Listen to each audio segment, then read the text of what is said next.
Have you ever planted something in your garden that looked perfect at the nursery, only to watch it slowly take over everything you worked so hard to grow? Hi everyone, welcome back to the channel. My name is Your Name, and today I'm sharing something a little different, and honestly, a little painful. These are the perennials I deeply regret planting in my garden. Not because they died, but because they refused to stop growing. Back in 2021, I was so excited to create a low-maintenance herb garden. I wanted fresh mint for my morning tea, mojitos in the summer, and that wonderful fresh scent every time I walked outside. So I bought a few small mint plants from the local garden center and tucked them into one corner of my raised beds. At first, everything looked great. The mint grew fast, the leaves were vibrant, and I felt like a real gardener. But by the end of that first summer, something felt off. The mint wasn't staying in its corner anymore. It started creeping into the tomato bed next to it. By the second year, I couldn't even see the soil anymore. My raised beds had turned into one giant mint patch. I tried pulling it out. I tried cutting it back every week. I even tried digging deeper to remove the roots. But mint doesn't give up easily. Those underground runners just kept spreading further and further. By year 3, I had to completely rebuild that entire section of my garden, all because of a plant I thought would be easy and useful. And that was just the beginning. The second plant on my regret list is one that many people actually buy on purpose because it looks so pretty in the beginning. Bishop's weed, also known as goutweed or snow on the mountain. I planted it as a ground cover in a shady area where nothing else seemed to grow well.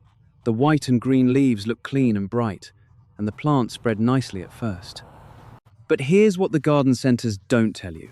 Once Bishop's weed gets established, it becomes almost impossible to remove. It spreads through underground rhizomes that can break off and start new plants if you try to pull it. Within 2 seasons, it had moved from the shady corner into my flower beds, around my hostas, and even started showing up in the lawn. Every spring, I would spend entire weekends trying to dig it out, only to see it come back stronger the next year. The worst part? It doesn't even flower nicely or provide much benefit to pollinators. It just takes over, and once it's in your garden, getting rid of it feels like a full-time job. If you're watching this and thinking, okay, I'll just be careful with mint and bishop's weed, I want you to stay with me, because the next plants on this list surprised me even more, and some of them are still causing problems in my garden today. But before we continue, I want to be clear about something. I'm not saying these plants are evil or that you should never grow them. What I am saying is that I wish someone had told me the truth about how aggressive they can be before I put them in the ground. That's why I'm making this video, so you don't have to learn the hard way like I did. Coming up next, I'm going to share 3 more perennials that spread even faster than these 2. And one of them completely changed how I think about low-maintenance plants forever. Now let's talk about 3 more perennials that took things to a whole new level. These are the plants that didn't just spread, they completely changed the way my garden looked and felt. The first one is called chameleon plant, or Houtuinia cordata. I bought it because the leaves were supposed to have beautiful colors, green, red, and cream, and it was marketed as a great ground cover for wet areas. I planted it near a small pond area in my backyard, thinking it would look nice and help with erosion. At first, I was impressed. It grew quickly, and the colorful leaves really stood out. But within 1 season, I noticed it was spreading much faster than I expected. By the second year, it had started growing into the lawn, and even into the edges of my vegetable garden. The worst part? It has a very strong, almost fishy smell when you crush the leaves. And once it gets established, those underground runners go everywhere. I tried to pull it out, but every time I removed a section, new shoots would pop up just a few inches away. It felt like playing a never-ending game of whack-a-mole. Eventually, I had to cover the entire area with cardboard and mulch for an entire season just to try and smother it. Even then, it still came back in a few spots the following year. Next up is trumpet vine, or Campsis radicans. This one is famous for its big, beautiful orange and red trumpet-shaped flowers that attract hummingbirds. I planted one near my fence, hoping it would climb up and create a beautiful living wall. And it did climb. Very well. Too well, actually. Within 2 years, the vine had reached the top of my fence and started sending out long runners along the ground. It also began attaching itself to the side of my shed. The flowers were stunning in summer, but the maintenance was constant. I had to cut it back aggressively every spring and fall just to keep it from taking over the entire fence line. And because it spreads through both seeds and underground runners, I was constantly finding new baby plants popping up in other parts of the yard. If you have a small garden or live close to neighbors, I would think very carefully before planting trumpet vine. It's beautiful, but it doesn't know when to stop. The third plant in this group is one that many people plant without realizing how aggressive it can be: English ivy, or Hedera helix. I used it as a ground cover in a shady area under some trees where grass wouldn't grow. It looked lush and green, and I liked the classic, timeless look it gave that part of the garden. But English ivy is incredibly persistent. It spreads both along the ground and by climbing. It attaches itself to tree trunks, fences, and even the walls of houses. Over time, it can damage trees by blocking sunlight to the leaves and adding weight to the branches. It also creates a perfect hiding spot for pests and can be very difficult to remove once it's established. I spent several weekends trying to pull it out from under the trees, only to see it come back the next season.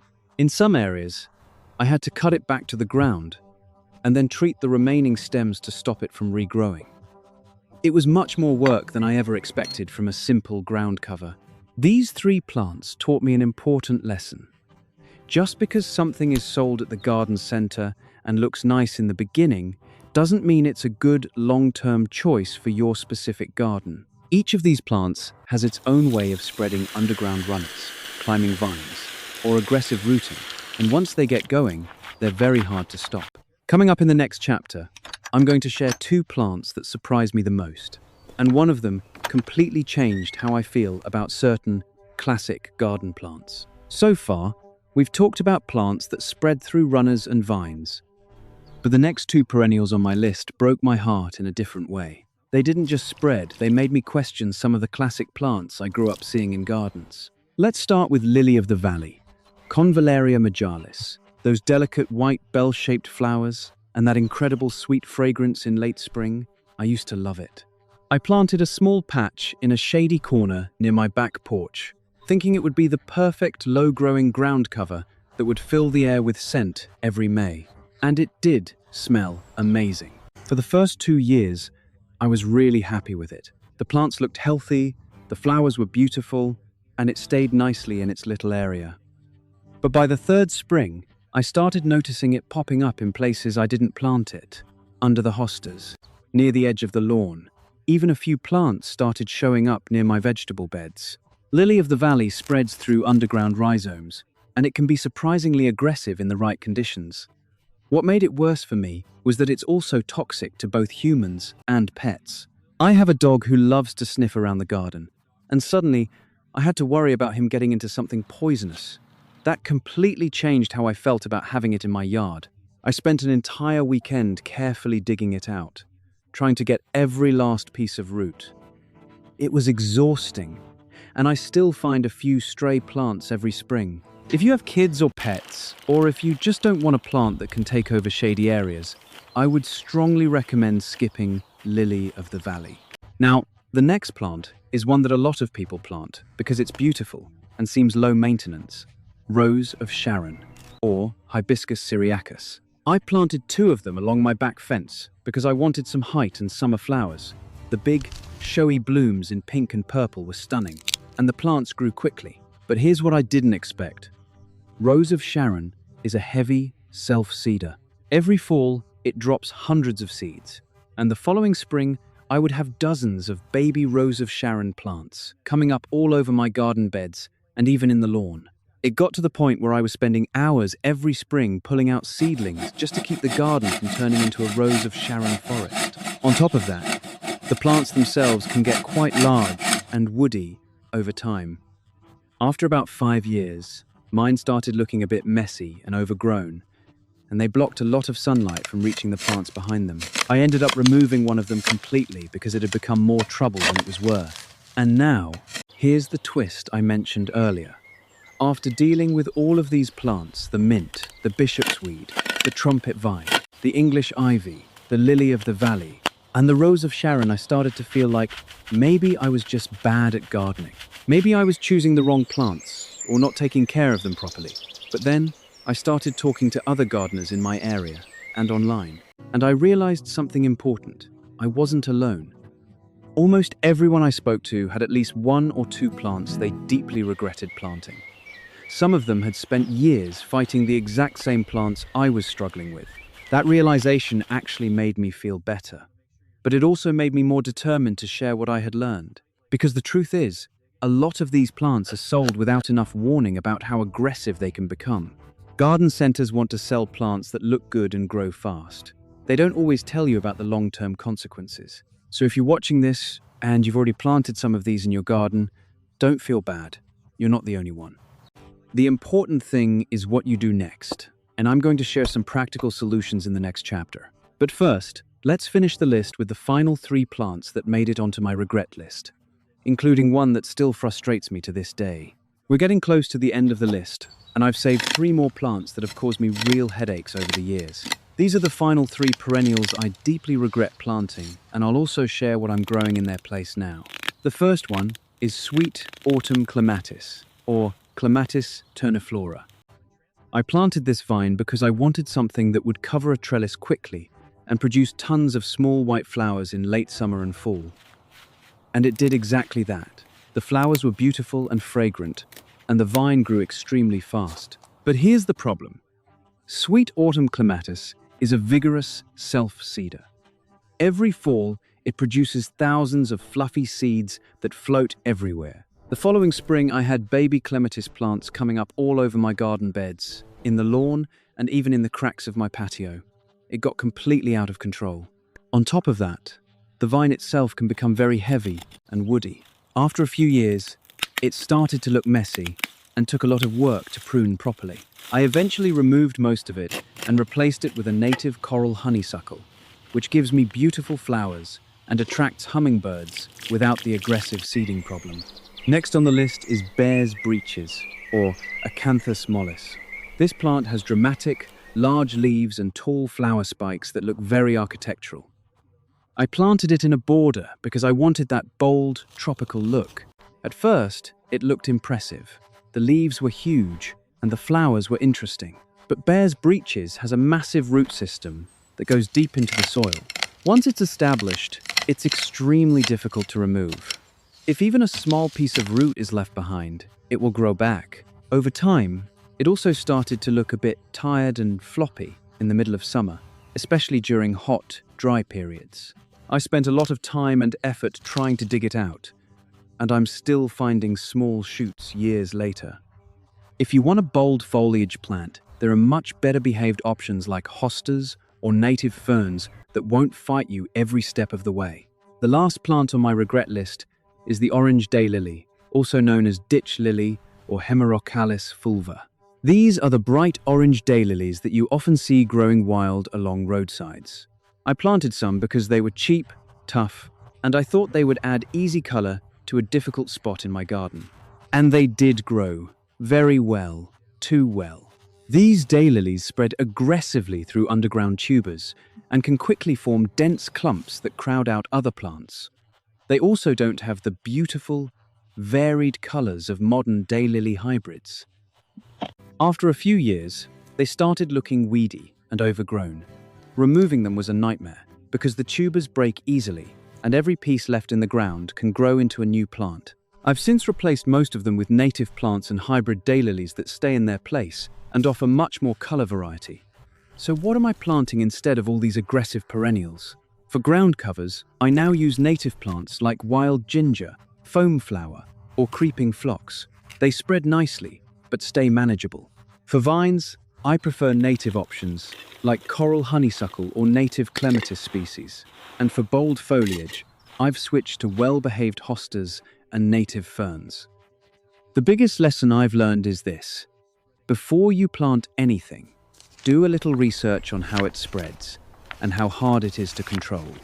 A few minutes of research can save you years of frustration. In the final chapter, I'm going to share the most important lessons I've learned from all of these mistakes and give you some practical advice so you can avoid making the same ones in your own garden. We've reached the end of the list, and I want to take a moment to talk about what I've actually learned from all of these mistakes. Because making these errors wasn't cheap, not just in money, but in time, effort, and frustration.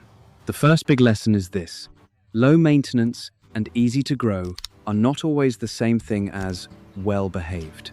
A plant can grow easily and still be a nightmare to control. Many of the plants I regret planting were sold to me as tough, fast-growing, or low-care options. And while they were easy to plant and quick to establish, they were anything but low maintenance in the long run. The second lesson is about doing research before you buy. I used to walk into garden centers, see something pretty, and bring it home without asking the important questions. How does it spread? Does it self-seed aggressively? Is it difficult to remove once established? Now I always check at least 2 or 3 reliable sources before adding a new perennial to my garden. The third lesson is that native plants and well-behaved cultivars are usually the safer choice, especially in smaller gardens. I've replaced most of the aggressive plants on this list with native alternatives, and my garden feels calmer, more balanced, and actually requires less work overall. So what should you do if you already have some of these plants in your garden? For mint and bishop's weed, the best approach is usually to smother them with cardboard and mulch for at least 1 full growing season, combined with regular pulling of any new growth. For vines like trumpet vine and sweet autumn clematis, consistent and aggressive pruning is key. Cut them back hard, in early spring and again in fall. For plants with deep or stubborn roots like bear's breeches and orange daylily, you may need to dig deep and be prepared to monitor the area for several seasons. And if you're starting fresh or redesigning part of your garden, here are a few of my current favorite well-behaved perennials. For ground cover in shade, wild ginger, foam flower, or creeping phlox. For sunny areas, coneflower, black-eyed Susan, or native grasses. For vertical interest, coral honeysuckle or native clematis species. For bold foliage without the drama, well-behaved hostas or native ferns. Before I wrap this up, I want to say thank you for watching all the way to the end. If you've made it this far, you're clearly someone who cares about your garden and wants to avoid unnecessary headaches. That's exactly the kind of gardener I respect. If this video helped you, or if you have your own perennial regret story, I would love to hear about it in the comments below. What plants have you planted that you later wished you hadn't? Your experiences might help someone else avoid the same mistake. If you enjoyed this video, please give it a thumbs up, subscribe to the channel, and hit the notification bell so you don't miss future gardening content. And if you know a friend who's just getting into gardening, share this video with them. It might save them a lot of time and frustration. Thank you so much for spending time with me today. Remember, every mistake in the garden is a chance to learn. Learn from mine so you don't have to make all of them yourself. I'll see you in the next one. Happy gardening.